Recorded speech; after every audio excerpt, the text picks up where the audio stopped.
From the DMZ to the NATO front, this is CRN. Hello, and welcome to the Kershner Files.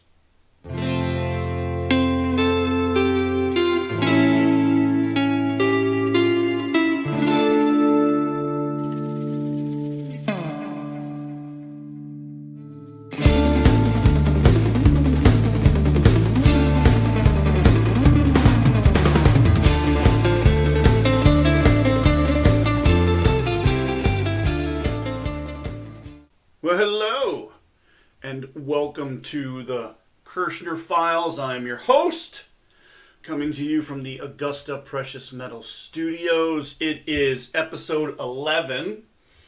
We are in the middle of week 144 of the illegitimate, fraudulently elected Ding Dong and his tyrannical reign.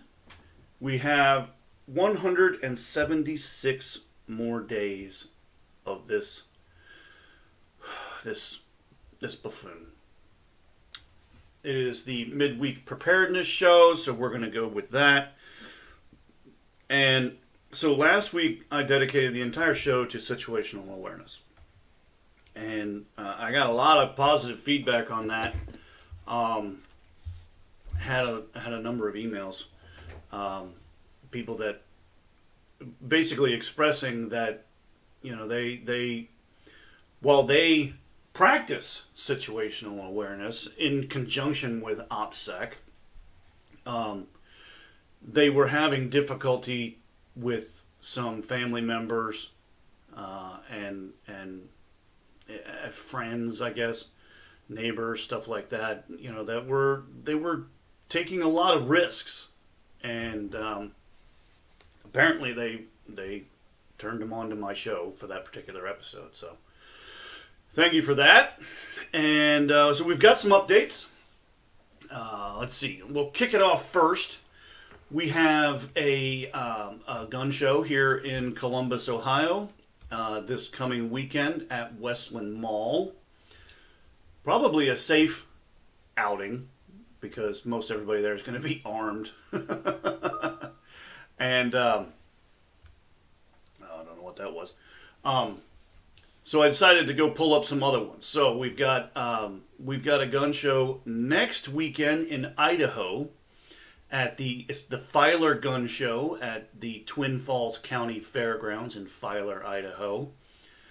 And then in Montana, we've got a gun show next weekend. It's the Helena Gun Show at the Lewis and Clark County Fairgrounds in Helena, Montana.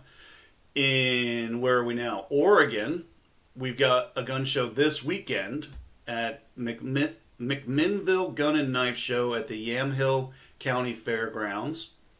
There's also one, the West Nodal Redmond Gun and Knife Show, and that's in Deschutes County Fair and Expo Center in Redmond, Oregon. And then we also have one, I personally would not attend this one.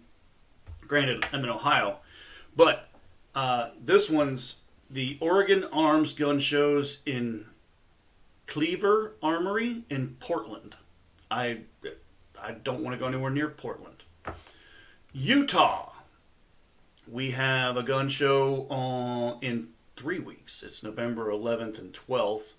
The Rocky Mountain Sandy Gun Show at the Mountain American Expo in Sandy, Utah, as well as the Crossroads St. George Gun Show in the Dixie Center at St. George, Utah. Both of those are November 11th and 12th. Interesting side note, when my wife goes to bed, typically I'll go down to the kitchen and you know, get the coffee set up for the morning, or you know, I'll make her a lunch, or I'll, you know, make sure I have all the ingredients for whatever I'm planning for dinner the next night. And I have this flat antenna, and it's about, I don't know, about 8 inches long and about 4 or 5 inches wide, and it's thin. It's maybe an eighth of an inch or 16th of an inch thick. And I have that plugged into a little TV on the kitchen counter instead of, you know, running cable, coax line, or anything like that. And so I just hang that up on the back door, and I get all kinds of HD channels over the air through my little antenna. And I was watching TV last Friday night or the Friday night before, and I found a football game that was taking place in Utah. And it was a football match between the American Fork Cavemen and the Sky Ridge Falcons. And the Sky Ridge Falcons won in overtime. No, yeah, Sky Ridge Falcons won in overtime over American Fork. I think it was over in Lehigh, Utah. But I thought I'd give you guys out in Utah a little shout out to tell you I watched one of your local high school football games all the way over here in Columbus, Ohio, with my little antenna.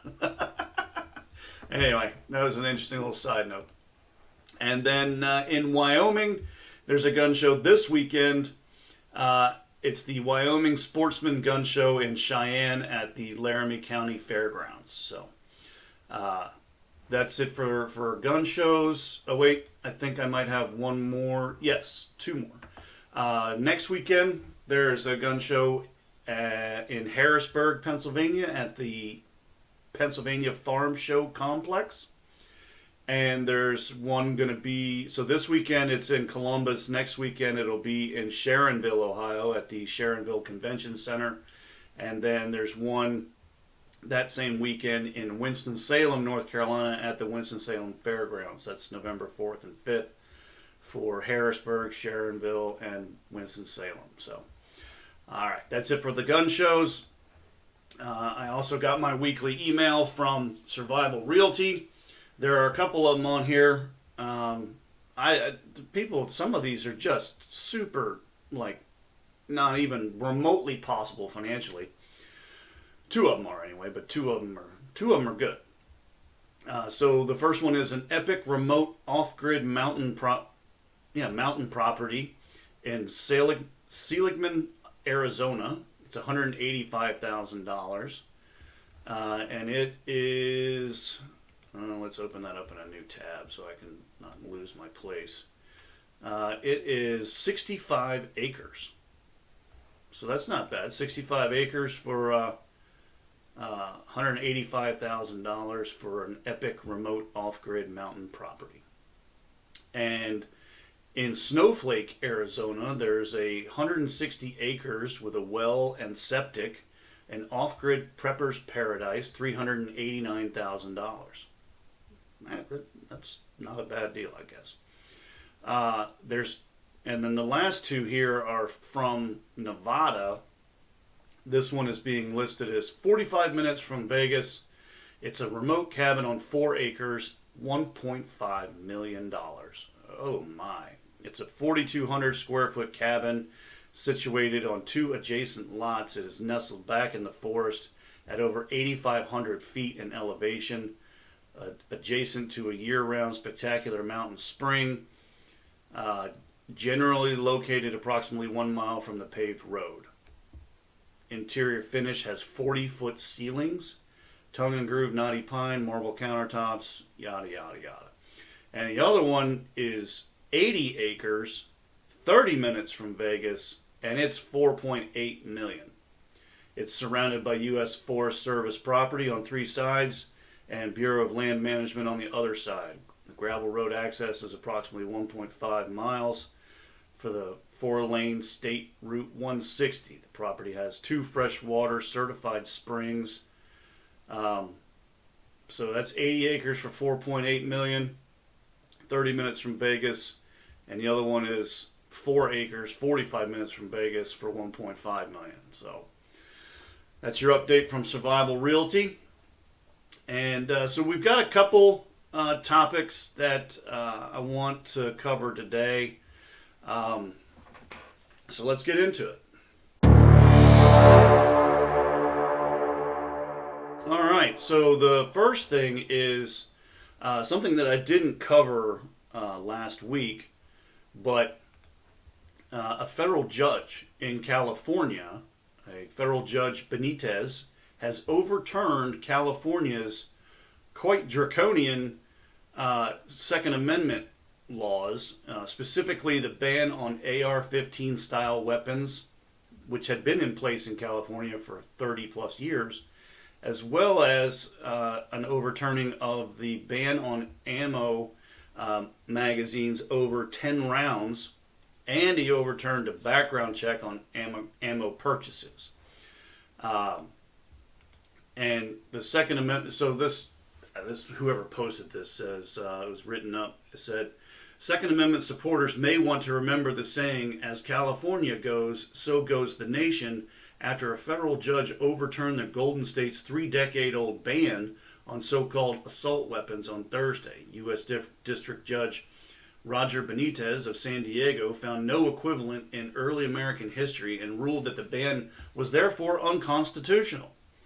The judge further ruled that the semi-automatic rifle, known in the industry as modern sporting rifles, such as the AR-15, are common household items used for self-defense by millions of law-abiding citizens who should not have their Second Amendment rights abridged by a state, even as the firearms have been misused by others in crimes including mass shootings.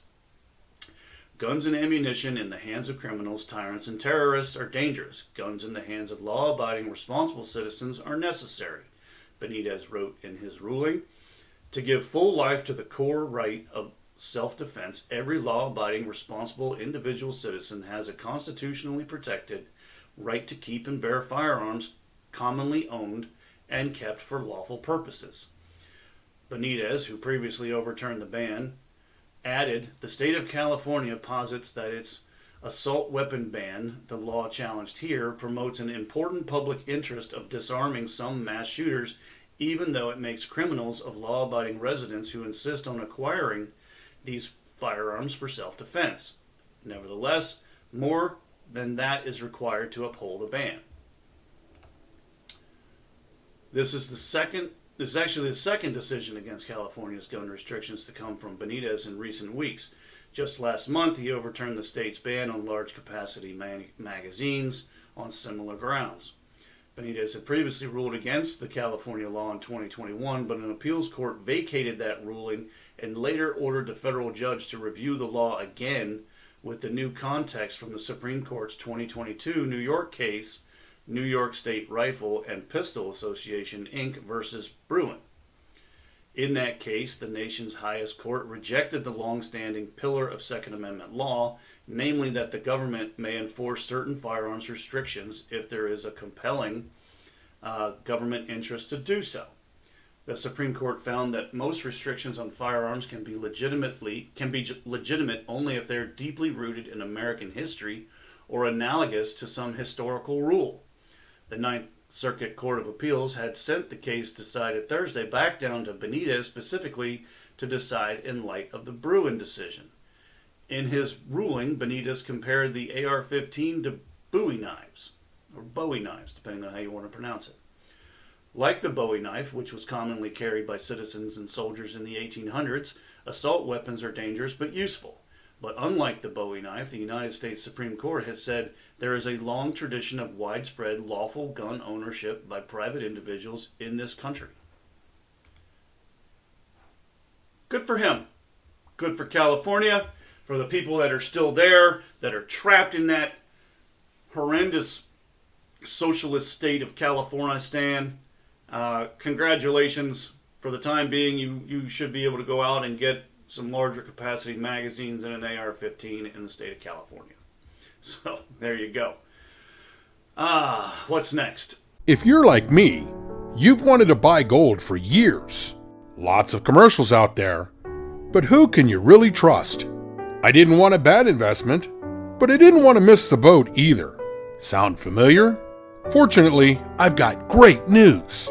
If you have an IRA or 401k and want to buy physical gold, eliminate fear and uncertainty from the process using the new Gold IRA Company Integrity Checklist.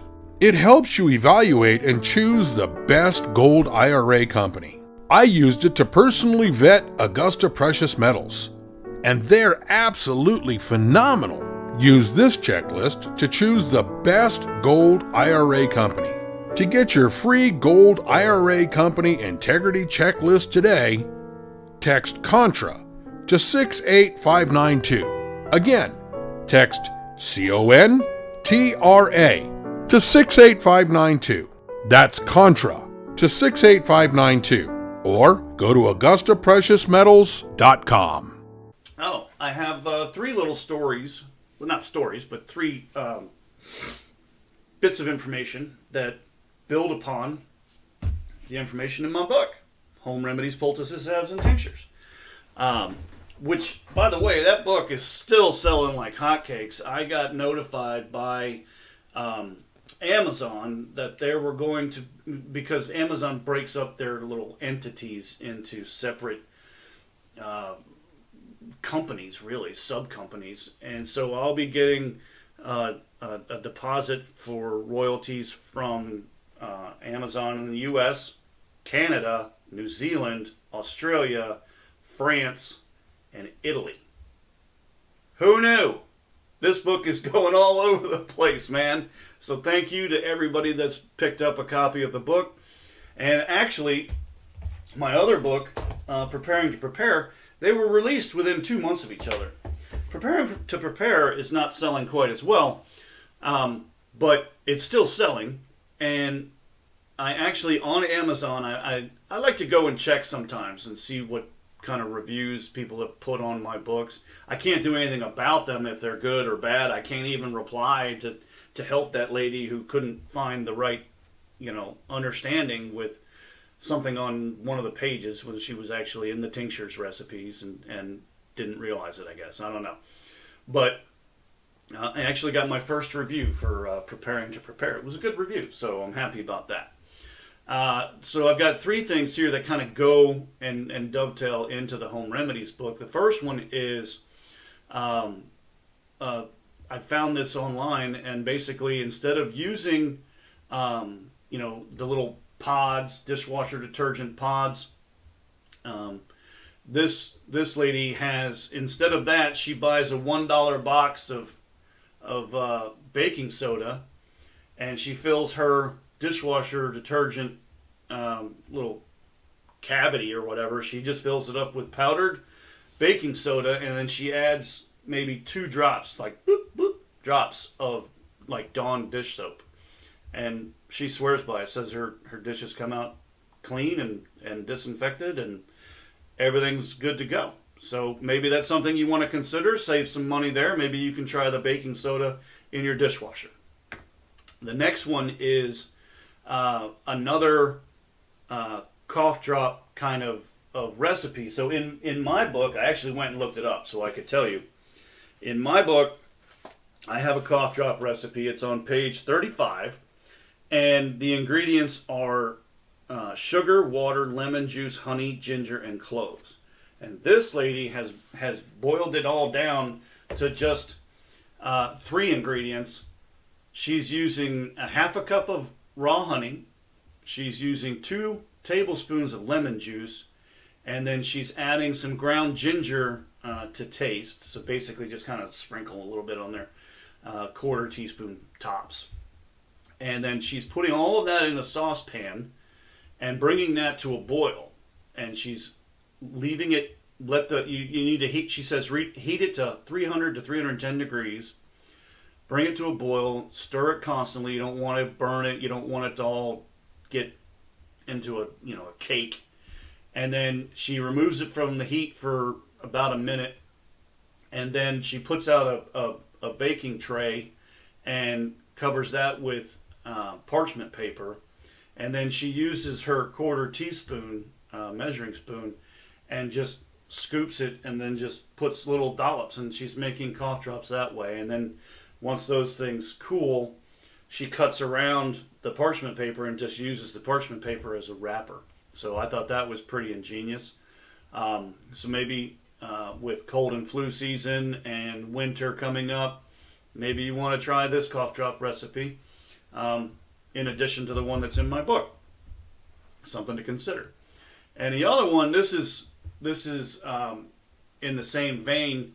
So when winter comes, typically for me, that's usually the sign that I'm somewhere in there is usually I'm getting a sinus infection. But I found this, And basically what this lady did is she combined equal parts dry oregano and olive oil, or you can use avocado oil, in a clean mason jar. And then she says, boil a pot of water, then turn off the heat. Place the jar in the hot water without the lid for 10 to 15 minutes. Then remove the jar, put the lid on, and let it sit in a windowsill for 1 to 2 weeks. Then shake the jar once a day for a proper infusion. After 1 to 2 weeks, strain the mixture and transfer it to amber dropper bottles, and voila, your homemade oregano oil is ready to use. You should use this when you have an active infection. Take 1 dropper 3 times a day. Avoid long-term usage due to its potency. Instead, use it as a preventative measure when illnesses are circulating. Caution, oregano oil is hot. Remember to take it with ice cold water for a soothing effect. There you go. So there's something there. Moving on. The Survival blog put out a 2-part article. And the article is something that I spent a lot of time thinking about, and actually that's why I got out my other book, because I've mentioned it a lot in that particular work, and that is having varied skill sets. And what this article, and I'll put a link to both halves of the article in my show notes, but what this author, and they don't use names there. This article was written by 3AD Scout. And what they're positing is that if we get a TEOTWAWKI, the end of the world as we know it, style event, and they've listed CME or coronal mass ejection, an EMP, which is electromagnetic pulse. There could be something else of that scale. And what happens when, we lose the grid, for example, in those two environments. Well, people that had all this free time that were sitting around playing on their phones, playing games on their computers, they weren't building up their skill sets. So people that are out and about, that are doing things like learning how to weld, learning how to forge metal, learning how to garden or can or hunt or fish or skin or tan hides, plumbing, you name it. And a lot of that stuff goes away for the people that haven't been doing anything. And this article basically says, if we get hit with one of these things, we're all going back 150 years. Diseases that were once wiped out are going to come back. We're pretty much being returned to our agrarian roots. And in part 2 of the article, he goes into some of the skill sets, and he talks about how he moved from the city to a smaller, more rural community, which was a mixture of Amish, Mennonite, and the English, which is what those two enclaves call anybody that's not Amish or Mennonite. We're all just the English. And and what he's saying is, as long as you make an attempt to join them in their agrarian lifestyle, that community will open up, and you'll find all kinds of resources at your disposal. And one of the things that hit him and that he talks about, he's a former combat infantryman, and people write about it in the books where they're trading their combat experience or their Leo law enforcement experience for room and board, or people have a certain skill set that the community needs. Well, then the community will then let them into that walled off community, stuff like that. And he's saying that what you should do is basically, instead of trying to find all of these guys that were military or have combat experience or whatever, you should really be of the mindset like the United States Marine Corps, which is every Marine is a rifleman. So going out and getting people that are really good with weapons and combat and firearms, and that's great, but can they help me with the potatoes I'm trying to grow here, or the sweet potatoes, or the tomatoes, or the onions, or the garlic, or how good is that person at foraging? And so his whole point in this 2-part article is about what's it going to take to help rebuild society, and when you're putting your group together of people that have each other's backs and what have you, is we're going to need people in that group that are botanists, veterinarians. My wife is a biologist, so that got a lot of that covered. And then there's metal workers is what he's got in his list, and then people that can work with animals. So you've got livestock. So there could be sheep, it could be horses, it could be cows, pigs, ducks, geese, chickens, rabbits, whatever it is. So you need somebody that's going to be good with livestock, that understands how that works and has experience with that. And that's maybe where the veterinarian can come in to help keep them all healthy. But does the veterinarian understand, animal husbandry, or do they know everything there is to know about all of these different potential livestock breeds that you could have? A goat versus a sheep versus a cow. Get your milk from all three of them.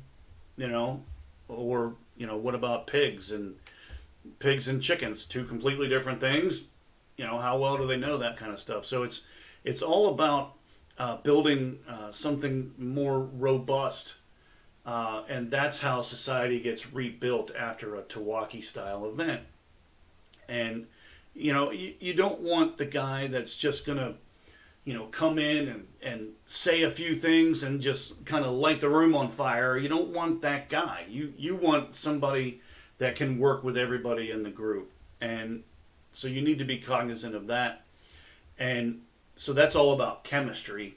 And then there are other things outside of, you've got somebody that can deal with livestock. You've got somebody that can deal with the botany and the biology of life out there for foraging purposes. And you've got somebody that's more farmer-esque who can grow a lot of food. Then you've got the hunter. So you've got hunter-gatherer, farmer, all these different things. So you've got laborers. You're going to need help if you've got a robust group. You're going to need laborers. You're going to need help out there, whether that's tilling the land or harvesting or, weed pulling, whatever it is. You're going to need laborers. You're going to also need woodworkers, people that can build stuff, because you're not just going to be standing around in an open field. You're going to need shelter. So you need people that understand how to build things. And it was a really interesting read. And he puts in metal workers too. So that's interesting. So to me, that's more along the lines of like welders, blacksmiths, things of that nature. So that's why I mentioned forging, being able to work metal. I just thought that was a really interesting article, and so I would recommend that you go read it. Just to kind of stay up to date and see what where are your skills, right? So how have you been practicing your skill sets, right? So I build something almost monthly. It seems like my wife's giving me something to do, and I used to build custom luxury homes. I'm getting in the gate because I'm a woodworker and I can build furniture. I can build everything that I put my mind to. I can figure it out and I can build it. I'm comfortable with hammers and screws and drills and saws and lathes and planers and all kinds of stuff. So, and I've got a lot of hand tools, so that helps. My wife, the biologist, So it's all about understanding where your passions lie and understanding, how well you have built out that knowledge base. So when I go to North Carolina at the end of next month, I'm going to have my friend teach me how to weld, because it's something that has scared me forever. I don't like hot. I don't, just something about it. I don't know what it is. But I want him to teach me how to weld. I want to be able to get over that fear and make myself all that much more valuable in a grid down TEOTWAWKI type of situation. So that's what I'm going to do. All right, folks, I think that's the show. We'll be back on the weekend with episode 150 of the lightning round, and we'll discuss the week that was, and we'll be talking about the potato in chief as he aimlessly shuffles through the White House, completely oblivious to the carnage and chaos that his 3 years in the White House have caused our country and around the world, for that matter, because he just projects weakness at every turn, and the world noticed, and the world is on fire as a result. So we'll talk about whatever happens to come out during the course of the week. So be good, stay safe, keep your head on a swivel. I'm out. Happy Hunger Games, and may the odds be ever in your favor.